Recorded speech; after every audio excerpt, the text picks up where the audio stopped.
Nama saya Gunawan menginformasikan berita terupdate hari ini. Bosch resmikan pabrik chip baru di Jerman. Dikutip dari indonesiacontent.com, perusahaan komponen otomotif dan solusi mobilitas Jerman Bosch sudah mulai memproduksi chip di pabrik barunya di Dresden dalam upayanya menyambut tingginya permintaan semikonduktor dan perangkat mikroelektronik lainnya. Langkah Bosch ini juga diharapkan dapat membantu mengatasi kekurangan pasokan semikonduktor global saat ini yang memaksa banyak produsen mobil mengurangi produksi hingga memangkas fitur. Kekurangan pasokan semikonduktor saat ini juga disebabkan dorongan pandemi yang diberikan pada digitalisasi semikonduktor menjaga digitalisasi tetap berjalan. Tidak ada sistem elektronik yang akan bekerja tanpa mereka. Pada awal Juli nanti, chip pertama akan dipasang di peralatan listrik Bosch. Bosch telah mempercepat dimulainya produksi chip untuk industri otomotif selama 3 bulan, dari September hingga Desember. Semikonduktor dari Dresden akan membuat kendaraan lebih aman, lebih efisien, lebih baik. Dalam kendaraan listrik misalnya, mereka mengontrol aliran energi dan mengatur interaksi sumber energi dan tenaga kuda. Semikonduktor adalah otot, organ, sensori, dan otak dari Internet of Things. Dengan kecerdasan buatan AI, Bosch membawa produksi ke level berikutnya. Di pabrik Dresden di masa depan, Bosch akan mengandalkan solusi yang disediakan oleh Bosch Center for Artificial Intelligence pada tahap awal, sistem berbasis AI yang dapat mendeteksi anomali dan malfungsi dalam proses manufaktur, membuat kurva pembelajaran lebih cepat dan terus-menerus meningkatkan kualitas. AI juga digunakan dalam penjadwalan produksi yang menghemat waktu dan uang karena memadu chip melalui 700 langkah proses di sekitar 100 mesin. Di pabrik itu, Bosch mengumpulkan dan memeriksa data secara permanen. Data ini setara dengan 500 halaman teks per detik atau 42 juta halaman per hari.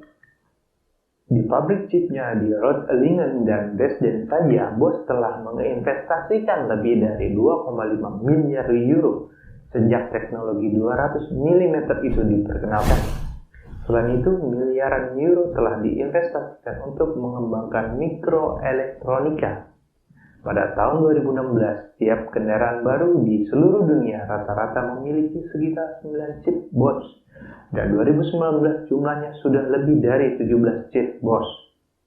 Dengan kata lain, jumlah mereka meningkat 2 kali lipat hanya dalam beberapa tahun.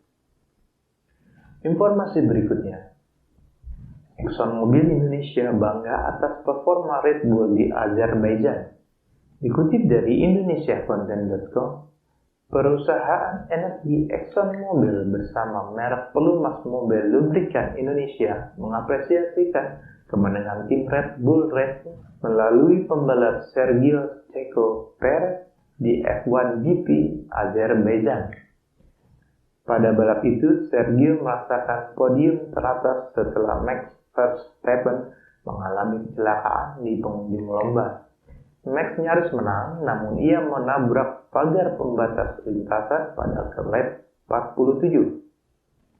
Setelah balapan sempat dihentikan pada 3 lap tersisa, Lewis Hamilton juga membuat kesalahan di tikungan pertama, sehingga Sergio mampu menyelesaikan 2 lap terakhir. Mobile Consumer Brand General Manager Romy Averdi mengatakan, tentunya kami bangga Sergio bisa menang di GP Azerbaijan karena dukungan kami terus mengalir terutama dari penggemar F1 di Indonesia. Apalagi pelumas yang dipakai di Mobile balap RB16B menggunakan pelumas Mobile One. Kedua pembalap sungguh membanggakan dan kami mengajak masyarakat Indonesia untuk membuktikan keunggulan pelumas produsen Mobile One ini. Informasi berikutnya, membawa produk halal nasional ke pasar global. Dikutip dari indonesiacontent.com, World Population Review mencatat terdapat 1,9 miliar jiwa umat muslim di dunia dengan 229 juta jiwa diantaranya berada di Indonesia. Jumlah 229 juta tersebut merupakan 87,2% dari populasi penduduk Indonesia yang berjumlah 276,3 juta jiwa atau 12,7% dari populasi umat muslim dunia.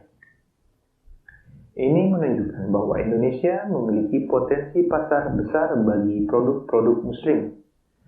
Menyadari potensi itu, Indonesia berupaya tidak hanya menjadi pasar, namun juga produsen yang mampu memenuhi kebutuhan pasar muslim dalam negeri juga ekspor. Sektor industri halal yang identik dengan kebutuhan kaum muslim merupakan ekosistem dengan potensi ekonomi yang sangat besar.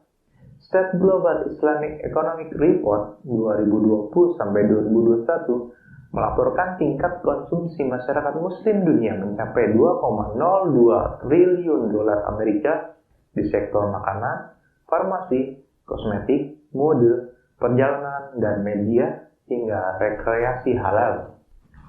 Pengeluaran masyarakat muslim dunia terdapat mode fashion mencapai 277 miliar dolar Amerika, meningkat 4,2% dari tahun sebelumnya, dan diperkirakan mencapai 311 miliar dolar Amerika pada 2024. Salah satu produk halal yang potensi untuk diperkuat adalah sektor fashion.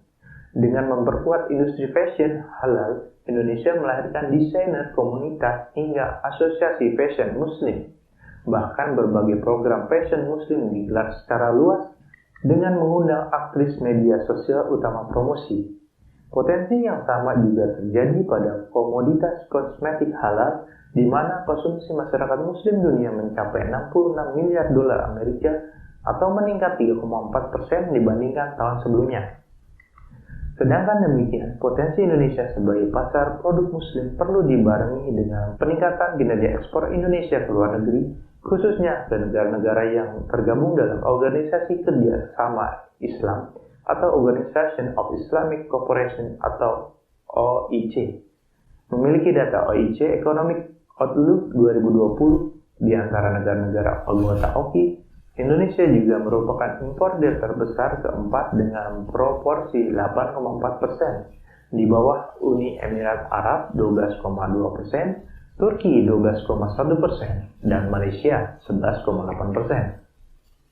Diketahui Indonesia telah menetapkan Master Plan Ekonomi Syariah Indonesia 2019 sampai 2024 yang memiliki 4 strategi utama, yaitu penguatan rantai nilai halal yang terdiri atas industri makanan dan minuman halal, industri pariwisata halal, industri fashion muslim, industri media dan rekreasi halal, industri farmasi dan kosmetik halal, dan industri energi terbarukan, serta penguatan sektor keuangan syariah.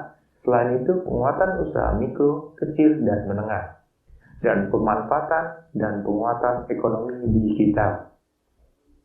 Demikian informasi dalam berita terupdate hari ini. Nantikan informasi terbaru lainnya hanya di kanal YouTube di channel kami.